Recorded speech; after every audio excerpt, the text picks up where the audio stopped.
पुलवामा हमला मामले में एनआईए ने चार्जशीट दाखिल कर दी है। ये चार्जशीट 13,500 सफात पर मुश्तमिल है।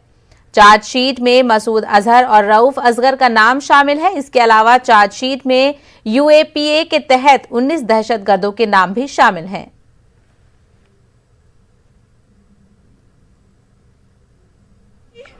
इंतजार था आज 5,000 पन्नों के साथ जो चार्जशीट यहाँ पर पेश की जानी थी जज साहब के सामने, और सुबह से इंतजार था।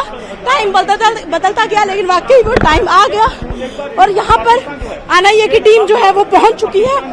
और 2019 14 फरवरी का वो दर्दनाक हादसा पेश आया था और तभी से इंतजार था उन 40 जवानों के परिवार के हर सदस्यों को कि कब उनको न्याय मिलेगा। तो आज जो 5,000 पन्ने यहाँ पर जज साहब के सामने खुलने वाले हैं, क्योंकि कोरोना के चलते यहाँ पर वीडियो कॉन्फ्रेंसिंग के जरिए मुलजिमों के साथ पेशी होगी यहाँ पर मुलजिमों की। और जहाँ तक पहले कहा जा रहा था कि मुलजिमों को भी एनआईए की टीम साथ लेकर आएगी, लेकिन कोरोना वायरस की वजह से सिर्फ एनआईए की टीम, उनके एडवोकेट्स यहाँ पर पहुंचे हैं। वो 5,000 पन्ने आज इस कोर्ट के अंदर खुलेंगे। वीडियो जर्नलिस्ट चांद डोगरा के साथ कोमल सिंह, न्यूज़ 18 जम्मू।